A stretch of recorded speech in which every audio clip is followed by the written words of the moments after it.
On December 10, the world will change for millions of Australians when the federal government introduces a ban on under-16s using social media. Tens of thousands of parents will have to explain to their teenagers why their social media accounts have been shut down. And the tech companies will face fines of up to $50 million if they don't make a proper effort to instantly shut down the Instagram, Snapchat and Facebook accounts of their teenage customers. It is revolutionary stuff and shapes as a big story to come over the summer. Prime Minister Anthony Albanese even declared last week he wanted to encourage other countries to take up this ban when he addresses the UN General Assembly in September. The Communications Minister Anika Wells joined me a short time ago, and we began by discussing her announcement today of more access to the NBN for people in regional communities in a partnership with Amazon. But you'll see here, we soon turn to the social media ban and the implementation of it. Social media companies won't have to use facial recognition technology to put it in place, the Minister says. They can mine their own data to block the accounts of young people.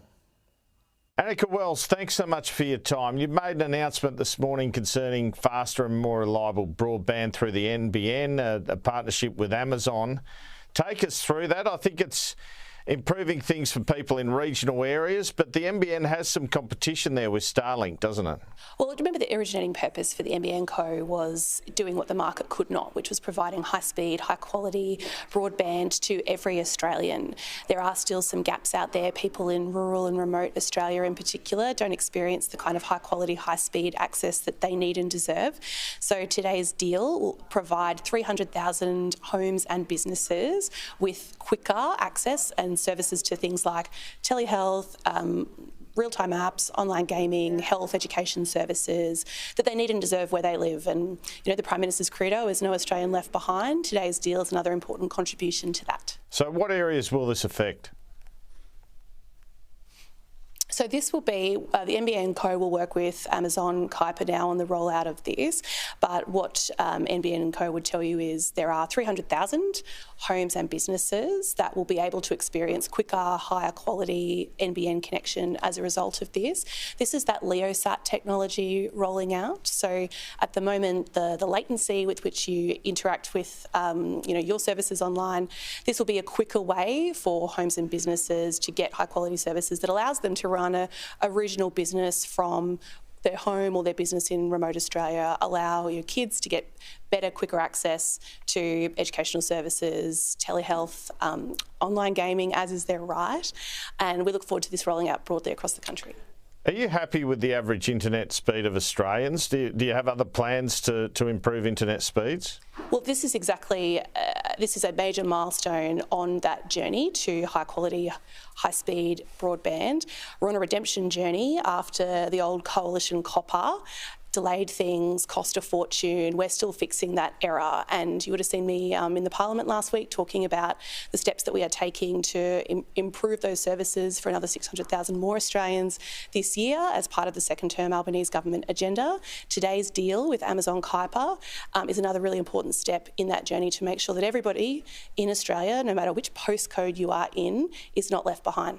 Well, first time I've spoken to you in your new portfolio, and the opportunity to talk a bit about the social media ban for under-16s now. Day one of that is December 10. What happens on day one? Under the law, the onus is on the platforms to make sure that they have identified any social media accounts that are held by under-16s and that on day one, those social media accounts are deactivated. They've also got to take reasonable steps to make sure that no new accounts are activated, that anyone trying to get around the system, they've taken reasonable steps to try and stop that from happening and to clean up errors as we go. Because anything that's world leading, anything that we're trying to do, we're trying a big swing, it's going to look a bit messy on the way through. That's certainly what I found in aged care reform, but this is too important not to do. You would have seen last week in the Parliament, we had bereaved parents who did the very best that they could with their kids, and that wasn't enough. So we are stepping up and supporting those parents to give them another weapon in the battle of kids using the internet safely. So a kid who's 14 currently has an Instagram account that account, your expectation would be that the social media companies would be able to identify that it's a 14-year-old using it and shut it down. How do you expect them to identify it? Well, those social media companies know nearly everything about us. They can target us with deadly accuracy when it comes to their advertising and when it comes to promoting their advertising for revenue streams. So if they know where you are, what you're doing, whom you do it with, at what time you do it, there's a very good chance that they know how old you are. And by the same token, for people who are over 16, if you've had a Facebook account since 2009, Andrew, they know that you're over 16 as well. And what's occurring with this age verification trial then? Because it seems like initially the plan was to have this sort of technology where I look at my phone and you can see what age I am. Is that not ready yet? What's the report into that saying? And do you expect social media companies to be using that? We've had reports people have used it and it said they're 15, 17 and in their 30s. What's the latest on that? So the age assurance trial, we have yet to receive the final recommendations and the final report. When I do receive them, I will publish them so that everybody can have a look at that and see the same evidence that I'm looking at to work with the Safety Commissioner on how this rolls out.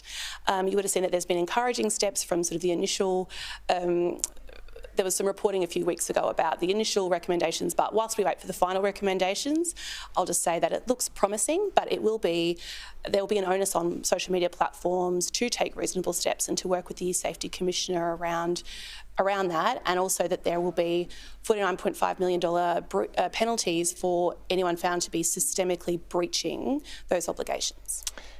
Yeah, so just on that, from December 10, would you expect the social media companies to use that age assurance technology, or could it be you're relying on what you alluded to earlier, which is them sort of mining all the data they have to say, look, this kid's 14, shut him or her off? Andrew, I think it's fair to say that this will look a little bit different for every different platform or app, and that's their right. They have proprietary technology. They have the right to build their own apps and systems around meeting their legal obligations. You would have seen last week there was some discussion around social media platforms needing to provide an alternative to asking their users to upload photo identification. They will need to provide an alternative, so that's not the only mode of establishing someone's age. But again, this is an innovative space. Big tech is booming. And meetings I've had with executives of platforms have been asking me, how do we build something that gives us what we need and gives you what you need under the law? And I look forward to continuing that work together. So you're offering them this technology if they want it, but otherwise they can find their own way of policing this. Is that the case? Well, they'll need to satisfy the eSafety Commissioner that they have taken reasonable steps, and reasonable steps is a relatively common test under the law. I think, as you would have heard the Prime Minister say, Andrew, in the previous term, social platforms currently need to do that as a social responsibility, but we're also committed to delivering the digital duty of care, so that soon, once we do that, once we review the Online Safety Act and deliver a digital duty of care, they will have a legal responsibility to do that under the law as well.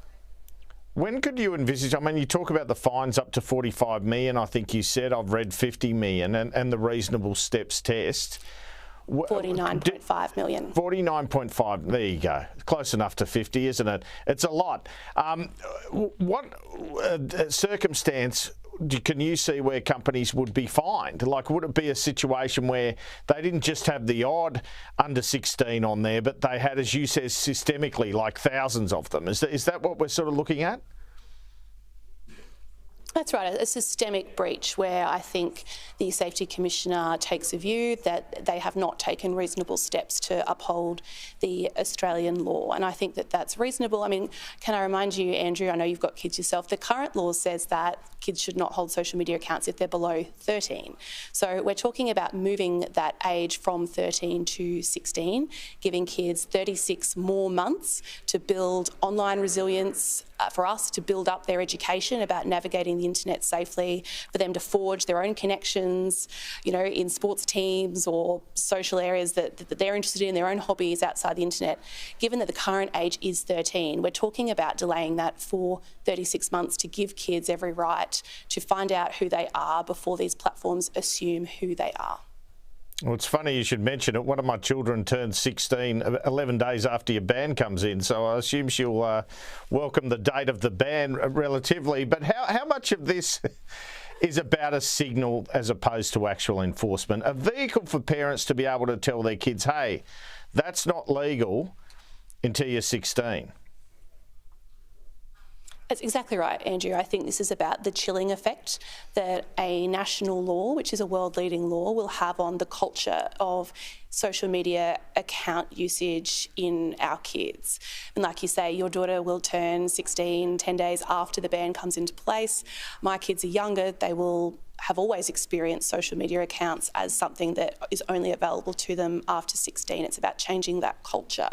And in the same way that you can't smoke until you're 18, or you can't drink until you're 18, and there's still kids who will smoke or drink before 18 because they want to, they'll get around the laws. There will be these instances, like, God bless them, that's how kids are. But also plenty of kids, I have heard from parents who are relieved about this, are not currently signing up for a social media account because that they know that they're going to be banned. Lots of law-abiding kids out there too. But overall, we're about changing the culture, and we're doing things to build up awareness and better safety for our kids online.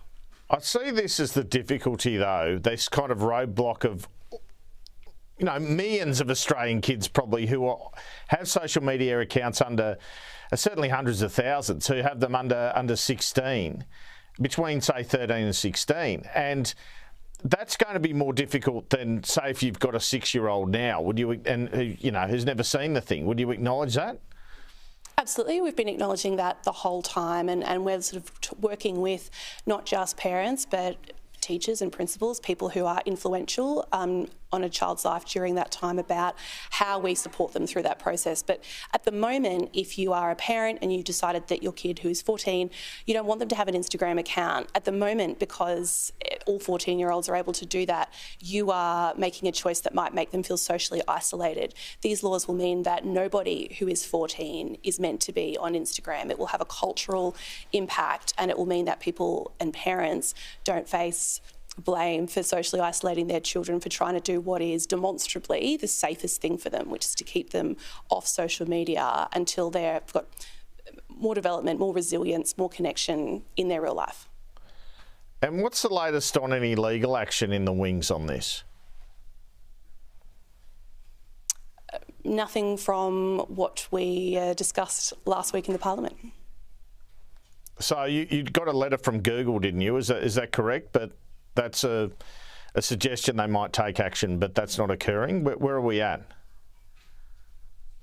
Well, that's right. The last we had was a letter from Google saying that if we did remove their exemption, they would be considering their next steps. They argued that under 16s have an implied right to freedom of political communication under the Australian Constitution. We haven't had anything further since we chose to remove the YouTube exemption last Wednesday. Oh, sorry, I made the decision last Tuesday. We announced it last Wednesday. I mean, that has been controversial. Why did the government decide to include YouTube? Because it's only a ban on having an account. Kids could actually look at YouTube for hours and hours without an account, right? So what practical effect does it have? It means that YouTube is being treated the same as all other social media platforms. It means that YouTube is not being treated differently to its peers as social media platforms. I mean, YouTube would argue that it's a video streaming service, but YouTube also self-identified as a social media platform when working with the eSafety Commissioner on industry codes, which are industry-led in February earlier this year. So it's about treating all social media platforms the same, and it's about upholding the spirit of the law, which is that we want kids to be off learning to play netball or having a go at little athletics or doing something with their friends in people's backyards rather than on a social media account. And like you said, there is a utility for social media. It has its place. There is no place for predatory algorithms, and removing the YouTube login is about those predatory algorithms that occur within a login, whilst noting that parents, teachers have utility for YouTube. You can still access number blocks on a link that your teacher sends home if your kid needs to do that for their homework. We're trying to get the balance right here. It's about balance. Have you got any further plans in the sort of misinformation bill space? We've seen a rise in the deep fake stuff going on the internet, images of the PM announcing things he hasn't announced, even Sky presenters saying things that aren't true. What other action are you considering there? Look, in terms of my priorities, absolutely we are working towards delivering the social media ban come 10 December. Everybody's had 12 months notice and we've got 4 months to go. And I'm also working on our review of the Online Safety Act and delivering a digital duty of care. I think that's an important next step on the road to online safety and making the internet as safe as we possibly can for all of its users. And finally, on the Peter Murphy gambling reforms, these really seem to have been shelved. A limit on ads to 2 an hour, for example, and around football matches. Will you be revisiting that proposal, do you think? Is it possible age assurance technology could be used in relation to online gaming advertising? Since becoming the Communications Minister, I have had quite a few meetings in that space about that work from people who represent all different sides of that question, and I really look forward to continuing to work with them on trying to deliver something. And when do you think we'll see that something? As soon as I can manage it. Annika Wells, thanks so much for your time. Such a pleasure.